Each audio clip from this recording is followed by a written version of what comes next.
Olá, você ligado no Notícias Agrícolas, eu sou o Guilherme Dorigatti. Nós damos sequência à nossa programação do Realidades da Safra, visitando as mais diferentes regiões do país para verificar o desenvolvimento das lavouras. Dessa vez a nossa parada vai ser no estado do Paraná para acompanhar como é que estão as lavouras nessa safra de trigo. Quem vai conversar com a gente sobre esse assunto é o Carlos Hugo Godinho, ele é engenheiro agrônomo do Deral, já está aqui conosco por vídeo. Então seja muito bem-vindo, Carlos, é sempre um prazer tê-lo aqui no Notícias Agrícolas. Olá, Guilherme, agradeço a oportunidade, como sempre. Carlos, conta pra gente como é que estão se desenvolvendo as lavouras de trigo aí no Paraná. O clima até aqui foi positivo ou o produtor enfrentou problemas pelo caminho? Nós temos alguns pequenos percalços, mas de maneira geral dá para dizer que a gente está com um clima favorável.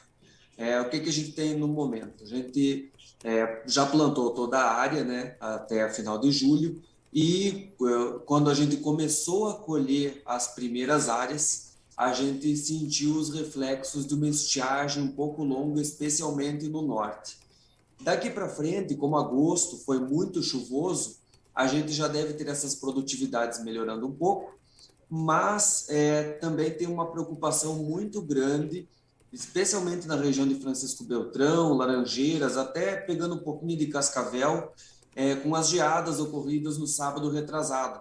Essas geadas, elas pegaram essas lavouras dessa região numa fase mais suscetível, com uma relativa intensidade, e a gente está ainda avaliando esses possíveis danos, mas é fato que a gente tinha, num determinado momento, 90% das lavouras em condições boas, e hoje a gente rebaixou essas lavouras para menos de 80% em condições boas. Mas a maioria em condições médias, justamente por essa dúvida de como serão afetadas pelas geadas as plantações.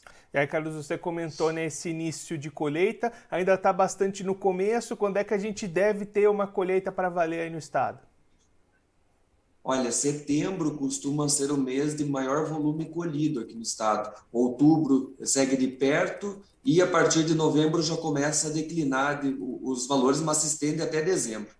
Então, a gente vai ter uma definição já relativamente boa da safra agora ao longo de setembro, com as colheitas evoluindo, principalmente nessas áreas que sofreram com as geadas. E a gente ainda está mantendo, desde o nosso último relatório, que não conta com essas possíveis perdas por geadas, 3,9 milhões de toneladas em uma área de 1,18 milhão de hectares. É uma área um pouquinho menor do que a do ano passado, mas é uma produção que ainda está bastante acima dos 3,2 milhões colhidos no ano passado, quando a gente teve algum problema de seca. Então, nós ainda podemos colher uma safra superior ao do ano passado, com certeza,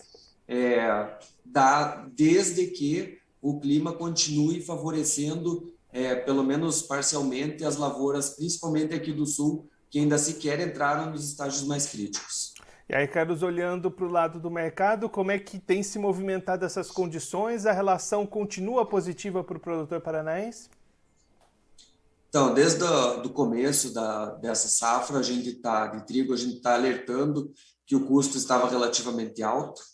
Porém, tem muitos produtores que conseguiram fazer o custo antecipadamente e com isso fugiram um pouco dos preços mais altos, especialmente de fertilizantes. Então, muitos produtores conseguiram travar esse preço abaixo, esse custo abaixo de R$ 100 por saca, o que traz uma certa rentabilidade em cima do custo variável para ele hoje, já que o trigo, apesar de uma baixa recente, tanto por culpa da valorização cambial do real, quanto por culpa da entrada da safra que a gente tem hoje no Paraná, a gente tem um preço que ainda supera R$ 100 e com isso podemos ter uma boa rentabilidade da cultura também, se esses preços se mantiverem.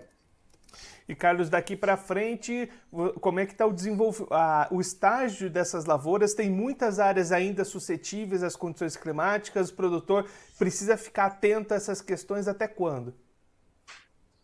Então, hoje a gente só tem 17% das lavouras em desenvolvimento vegetativo, que ainda vão entrar nas fases mais críticas.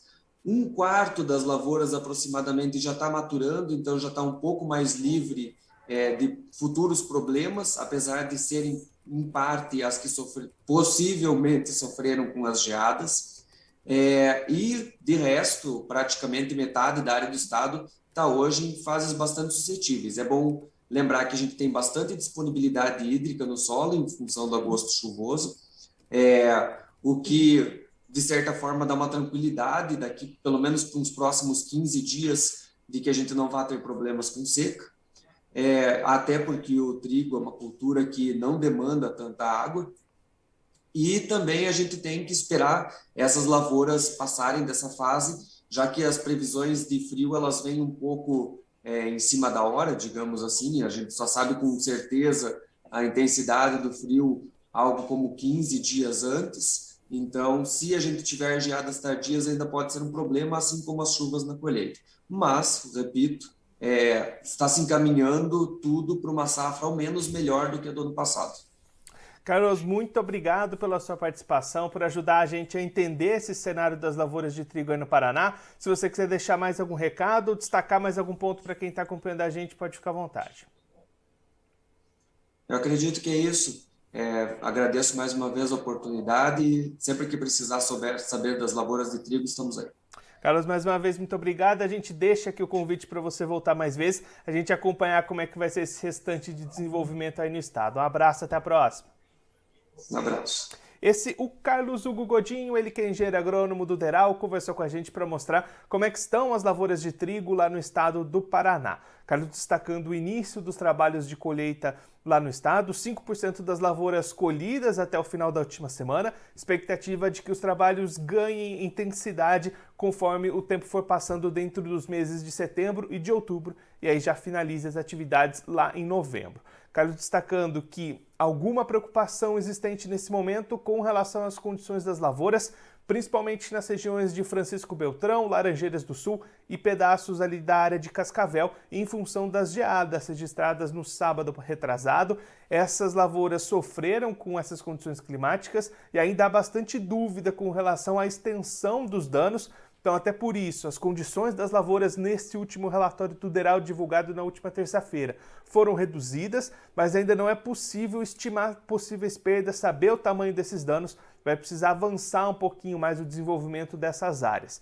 Diante de tudo isso, Carlos destacando que é mantida as perspectivas de produção na casa das 3,9 milhões de toneladas, uma safra melhor do que a do ano passado, que sofreu bastante com a falta de chuvas. Então as expectativas, pelo menos por enquanto, ainda são boas para o trigo lá no Paraná, a expectativa de superar essa produção do ano passado, mas o produtor ainda precisa ficar atento com relação a essas questões climáticas. Os caras destacando que as lavouras que já estão na maturação, saindo ali daquele risco climático, são justamente essas que sofreram com as geadas de algumas semanas atrás. Então, ainda é preciso avaliar o tamanho desses danos e pelo menos metade das lavouras paranaenses estão nesse momento em fases suscetíveis, podendo ter problemas com o clima, então é preciso ficar bastante atento a essas condições, já que essa classificação da qualidade das lavouras e as perspectivas de produtividade podem mudar daqui para frente. Claro que a gente vai seguir acompanhando. Enquanto isso, o mercado vai se desenrolando com preços ainda acima dos R$100 a saca, o que, segundo o Carlos Hugo Godinho, garante rentabilidade para o produtor paranaense nessa safra, principalmente aquele que conseguiu comprar os seus insumos mais cedo, fugiu das grandes altas de preços. Quem comprou depois, comprou com custo mais alto, essa relação de troca vai ficar mais complicada, essa margem vai ser mais apertada. Bom, eu vou ficando por aqui, mas você se inscreva no canal do Notícias Agrícolas no YouTube, acompanhe os nossos vídeos, as nossas entrevistas, deixe o seu like, também mande a sua pergunta, o seu comentário, interaja conosco e com a nossa programação. Também clica no sininho, assim você ativa as notificações, fica sabendo de todas as novidades do Notícias Agrícolas. Eu vou ficando por aqui, mas a nossa programação volta daqui a pouquinho. Notícias Agrícolas, 25 anos ao lado do produtor rural. Participe das nossas mídias sociais, no Facebook, Notícias Agrícolas, no Instagram, @Notícias Agrícolas e em nosso Twitter, @Noteagri. E para assistir todos os vídeos, se inscreva no YouTube, na Twitch, no Notícias Agrícolas Oficial.